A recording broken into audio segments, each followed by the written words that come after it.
आभार है कि आप लोग बहुत शॉर्ट नोटिस पर यहाँ आए हैं।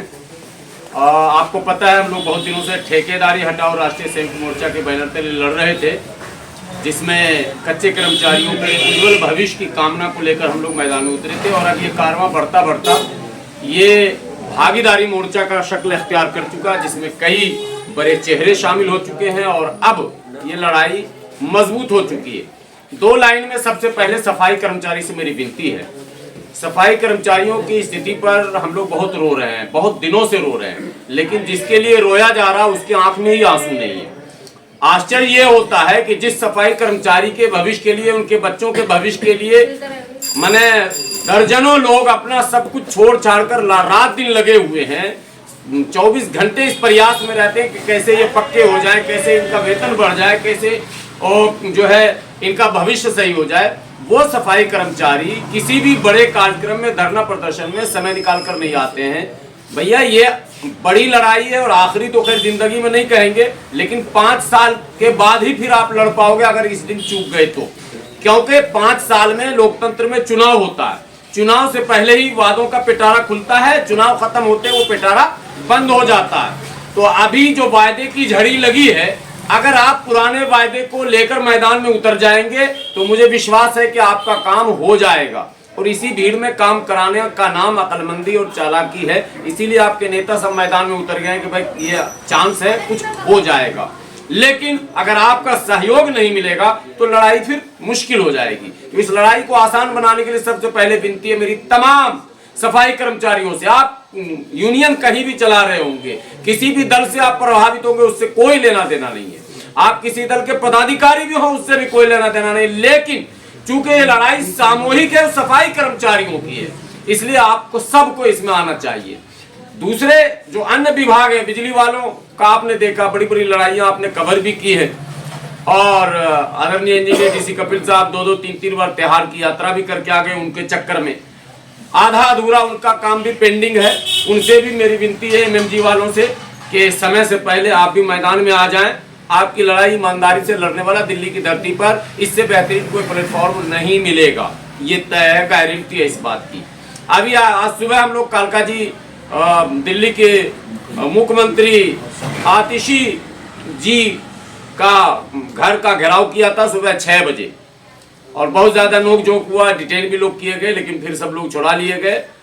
आतिशी जी पतली गली से भागना, जो आप लोगों ने सुना था ना कहावत, पतली गली से भागी पूरी सिक्योरिटी में। पहले पूरे उस कॉलोनी को सील किया गया और हम लोगों को मैंने ये कहा गया कि नहीं, एक प्रतिनिधि आपका अभी जाएगा, बात होगी, जरा सा इस रोड पर आप लोग धरना दीजिए। तो उस रोड से इस रोड पर लाया गया और उसके बाद पिछली गली से निकाल दिया गया बाहर। लेकिन हंगामा जोरदार हुआ, कार के पीछे लोग दौड़े भी, मैसेज तो चला ही गया। तो वो IT असिस्टेंट है जिनका 6 महीने से तनख्वाह नहीं मिला है। जितने लोग हैं 1800, 1900, ये आवाज अगर आप तक जा रही है, कोई दलालों के बहकावे में ना आए। लड़ाई को लड़ाई की तरह ही लड़ेंगे, कहीं कुछ नहीं होना है। अगर कोई कहता है कि मैंने निकाल देंगे, बाहर कर देंगे, हटा देंगे, ये सब बहकावे में आप मत आइए। सामूहिक लड़ाई लड़ेंगे। आपका नेतृत्व मजबूत है और बहुत अनुभवी है, इस तरह की लड़ाइयों को लड़ने का पूरा अनुभव है इनके पास, इसलिए ये नहीं घबराना, आपको आना हर हाल में। ये अंतिम लड़ाई इस पंचवर्षीय योजना की है।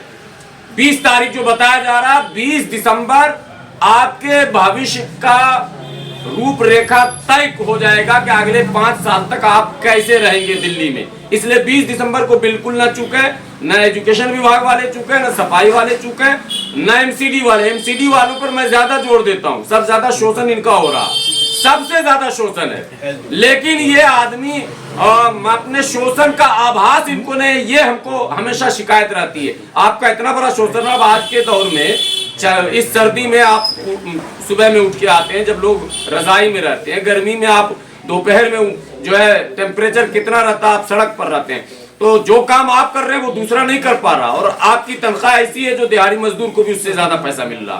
तो इसलिए आपको लड़ना ही पड़ेगा। तो इसलिए आपको हर हाल में आना ही चाहिए।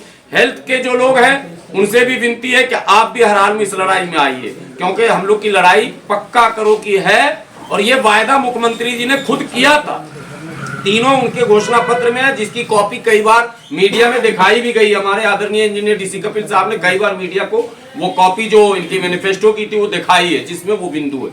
अब आखिरी बार हमारे तमाम साथियों ने कहा शव यात्रा निकलेगा, शव यात्रा पर बस नहीं करेंगे। अब आम आदमी पार्टी के नेता सुन लें कान खोल के, जिस गली जिस मोहल्ले में नेता घूम रहे हैं झाड़ू लेकर, फिर आएंगे लाएंगे केजरीवाल, कभी नहीं आएंगे केजरीवाल। अगर ये काम नहीं हुआ तो एक भी विधानसभा ऐसा नहीं है जहां हमारी टीम नहीं जाएगी, और वो तमाम जो लोग पीड़ित हैं उनको सामने रखकर जनता से पूछा जाएगा कि जनता खुद फैसला करे।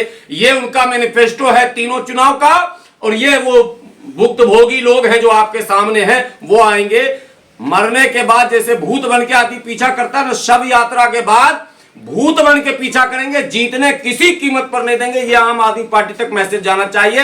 ये काम आपको करना ही पड़ेगा, वरना भागीदारी मोर्चा ने ठाना है, अगर केजरीवाल ने ये बातें नहीं मानी जो वायदे खुद किए थे, तो भागीदारी मोर्चा के सभी पदाधिकारी अपने सहयोगियों के साथ दिल्ली के कोने कोने में आम आदमी पार्टी को हराने की अपील करेंगे। ये ऐलान है।